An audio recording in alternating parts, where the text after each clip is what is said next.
Muy buenas tardes a todos. Es un gusto poder estar con ustedes el día de hoy con esta conferencia que es un estudio que hicimos sobre la efectividad y el modelo de intervención psicológica bajo la modalidad virtual durante la pandemia. Era un estudio nacional que realizamos en conjunto con el Colegio de Psicólogos, los cuales nos facilitaron a las personas participantes que tuvieron para poder hacer este estudio. Entonces, ¿qué es lo que queremos presentar, verdad? Esta investigación, lo que pretendió, ¿verdad? Fue aportar evidencia científica sobre la efectividad, ¿verdad? De las terapias utilizando el medio virtual en tiempos de COVID-19, ¿verdad? Por medio de los profesionales de la psicología debidamente colegiados y que estén habilitados para el ejercicio profesional. Hay mucha gente que se dedica al área psicológica, pero no está colegiado o no está habilitado. Entonces esa fue una de las condiciones importantes a la hora de la selección de la muestra y ver qué tan efectivas habían sido las terapias utilizando el medio virtual. Entonces, a nivel general, como objetivo principal sería analizar, ¿verdad?, cuáles fueron como los componentes más eficaces en la psicoterapia por medios virtuales. A nivel de objetivos específicos, establecer qué factores eh, fueron los que más han beneficiado en el uso de la psicoterapia por medios virtuales e identificar las técnicas terapéuticas utilizadas como el grado de efectividad percibida por los profesionales de la psicología utilizando el medio virtual. Por otra parte, ¿verdad?, conocer cuáles son las principales preocupaciones de los psicólogos colegiados con respecto a la modalidad virtual de las terapias. Y por último, determinar los tipos de casos atendidos, ¿verdad?, y su prevalencia durante tiempo de cuarentena. Entonces, nuestra hipótesis que nos planteamos, ¿verdad?, fue el componente más eficaz en la psicoterapia por medio virtual en tiempos de COVID ha sido el contrato terapéutico. O sea, sabemos que el contrato terapéutico implica, ¿verdad?, un conocer a la persona, un trato, un definir los roles y establecer esta alianza. Como hipótesis 1, eran las técnicas terapéuticas más utilizadas y que son percibidas como más efectivas utilizando el medio virtual son aquellos que pertenecen a modelos cognitivos conductuales. Hay mucha literatura que plantea eso, ¿verdad? Y sobre todo dentro de esta época de pandemia, habría que comprobar. Un H2, una hipótesis 2, verá la principal preocupación de los psicólogos radica en la falta de disponibilidad de medios para atender a sus pacientes por la modalidad virtual. Y la H3, los tipos de casos atendidos y de mayor prevalencia durante el tiempo de cuarentena son los trastornos ansiosos. A nivel metodológico, el tipo de investigación que tuvimos fue una investigación exploratoria de tipo cualitativa, no experimental, transversal. Esta investigación se realizó con el grupo de profesionales de la salud pertenecientes al Colegio de Psicólogos de Honduras, teniendo como un universo total de 200 psicólogos, ¿verdad?, de los diferentes departamentos a nivel de todo Honduras, el cual participó un 77% de la muestra mujeres, 23% varones, y dichos psicólogos contestaron un cuestionario digital usando la plataforma de formulario Google. ¿Qué resultados o qué evidencias pudimos encontrar en esta evaluación que nosotros hicimos? En primer lugar, ¿verdad?, cuando estudiamos el concepto de factores que benefician el proceso terapéutico, habían 4 elementos importantes que habría que ver: el compromiso del cliente, el buen rapport con el cliente, privacidad del proceso o un buen contrato terapéutico. ¿Ok? Entonces, para nosotros, la evidencia que encontramos en el proceso fue que el factor que beneficia el proceso terapéutico fue el compromiso del cliente. Uno de los elementos, ¿verdad? Una frecuencia, ¿verdad?, de 127, ¿verdad?, de los encuestados, un 64% de representación De ahí le salió un segundo lugar, el buen rapport con el cliente, ¿verdad? Es decir, tener ese trato de cercanía, de confianza, fue lo que influyó de alguna manera en ese proceso terapéutico. Privacidad y por último, un buen contrato. Es decir, que a veces solo definir ciertas cosas como normas no siempre suele ser lo que puede afectar más. Importante, interesante ver que al final las personas son las que hacen el proceso, no son los profesionales, ¿verdad? Los que lo desarrollan. Muy bien, a nivel de modelos de terapia utilizados por los profesionales, podemos ver que pudimos plantear mucho, ¿verdad? Desde terapia sistémica, modelo psicodinámico, modelo ecléptico, modelo humanista y el modelo cognitivo-conductual. Vemos que en su mayoría y a nivel nacional y por todo lo que pudimos cubrir, el 84% de los compañeros que se han dedicado al ámbito de atención psicológica durante la pandemia utilizaron como modelo terapéutico el modelo cognitivo-conductual. Eso nos permite visualizar, ¿verdad?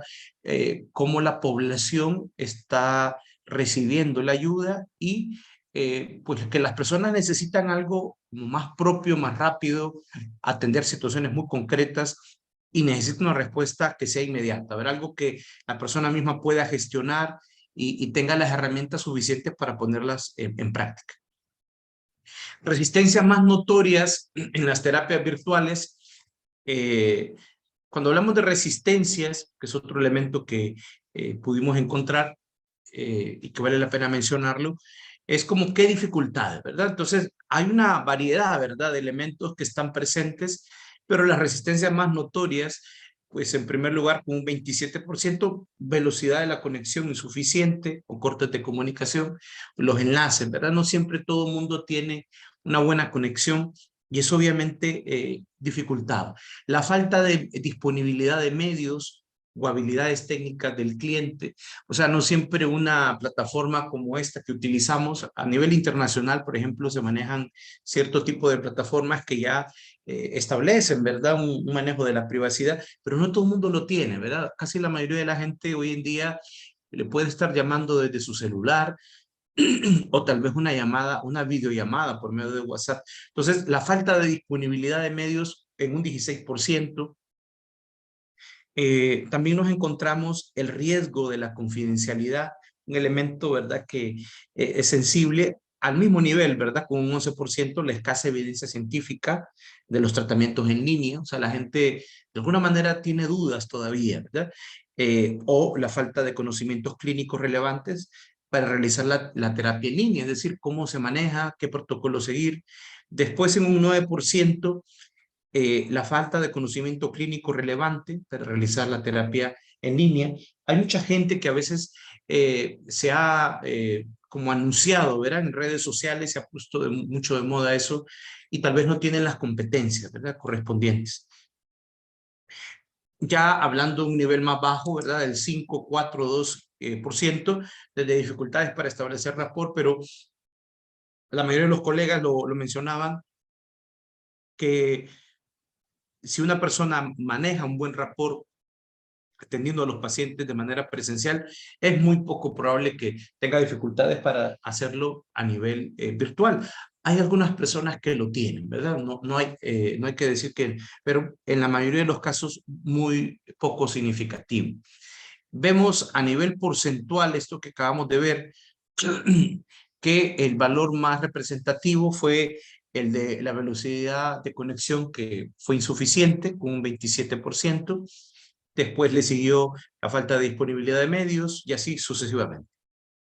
Muy bien, este es un tema interesante, ¿verdad? Porque se tiene que ver con la población en general. Aquí no hablamos de pacientes que están hospitalizados, sino que pacientes, personas que viven en su hábitat normal, ¿verdad? Tomando en consideración durante todo el periodo de pandemia, ¿verdad?, cuáles fueron los trastornos o los problemas tratados por los profesionales, cuál es el repunte, y eso es lo que tenemos ahora en la actualidad, trastornos de ansiedad, ¿verdad? Con un 93%, una tasa bien alta. De ahí le siguen los trastornos depresivos, con un 75%. la estadística también de otras instituciones nos permite validar esta información, ¿verdad? Problemas intrafamiliares se han incrementado un 69%, trastornos del sueño, 50%, trastornos de estrés postraumático, ¿verdad? Que pueden ser motivados por muchas razones, ¿verdad? Desde la muerte de un familiar, un conflicto, una pérdida de trabajo, de ahí, a partir de ahí, vemos valores que van desde el 26 hasta el 8%, ¿verdad? Trastornos de déficit de atención, hiperactividad, 26%. Tenemos una población, ¿verdad? Que tiene niños, trastornos obsesivos, 24%, trastornos alimenticios, adicciones, un 20%, y trastornos esquizofrénicos de un 8%, ¿verdad? Estamos hablando de que fue muy poco utilizado el servicio para este tipo de trastornos cuando era de manera virtual. ¿Qué podemos decir con esta evidencia que hemos obtenido? Porque definitivamente es importante y relevante mencionarla. En lo que respecta a la hipótesis, verás si existe una relación significativa, que uno de los componentes más eficaces es el contrato terapéutico. Sin embargo, el compromiso del cliente y el buen rapport llegaron a ser más representativos, motivo por el cual pues, se rechaza la primera de las hipótesis. Es decir, realmente el componente más significativo que hemos podido encontrar durante la pandemia es que para que un proceso terapéutico sea eficaz, ha sido el compromiso del cliente y establecer un buen rapport con la persona. Eso definitivamente marca de manera significativa eh, la dinámica, ¿verdad?, que va a tener ese paciente. En lo que respecta a la hipótesis, ¿verdad?, de si los valores aseguran que el tipo de terapia con mayor efectividad utilizada, ¿verdad?, de manera en línea, es la terapia cognitivo-conductual. Y obviamente, pues obviamente prevé, ¿verdad? A mayor cantidad de técnicas para tratar distintos trastornos, y por eso esta hipótesis es aceptada, ¿verdad? Esto para nosotros es relevante porque tenemos que buscar medios, técnicas que permitan hacer más asequible la atención psicológica, y qué medios o qué recursos pueden ser más eficaces para lograr esa expectativa. En lo referente, verá, a la hipótesis de, con la evidencia que hemos obtenido, una correlación, ¿verdad?, que las resistencias más notorias en las terapias virtuales tienen que ver más con los recursos a nivel de velocidad de conexión o falta de disponibilidad de medios. Es decir, la hipótesis es aceptada. Y la hipótesis 3, ¿verdad?, que los trastornos más predominantes son la ansiedad y la depresión, en el cual utilizan pues una misma técnica terapéutica. En este modo de hipótesis se puede decir que fue aceptada. Para nosotros esto también resulta relevante porque hoy en día que pues estamos en una normalidad, ¿verdad?, una etapa post-pandemia, el tipo de problemáticas que estamos atendiendo, si se han fijado, se han disparado los niveles de ansiedad, los niveles de depresión, y obviamente tenemos que estar listos para dar técnicas, ayudar a que las personas no solo se queden con recibir un tratamiento farmacológico, sino cómo le ayudamos a gestionar estos detonantes que hacen que estas personas entren en un estado de crisis y que al final no sepan manejar las situaciones. O sea, todos tenemos situaciones en las cuales sufrimos de estrés, y hay condiciones que a veces pueden impedir, ¿verdad?, que puedan retornar a un estado de normalidad. O sea, tenemos que enfrentar nuevos retos y hay cambios significativos, pero tenemos que replantearnos qué tipo de tratamientos alternativos a través de técnicas que sean eficaces puedan ayudar a los pacientes. En lo particular, ¿verdad?, este estudio que reunió un grupo significativo de compañeros a nivel nacional, creo que nos ha aportado evidencia importante de en qué competencias se tienen que tener los profesionales de la salud.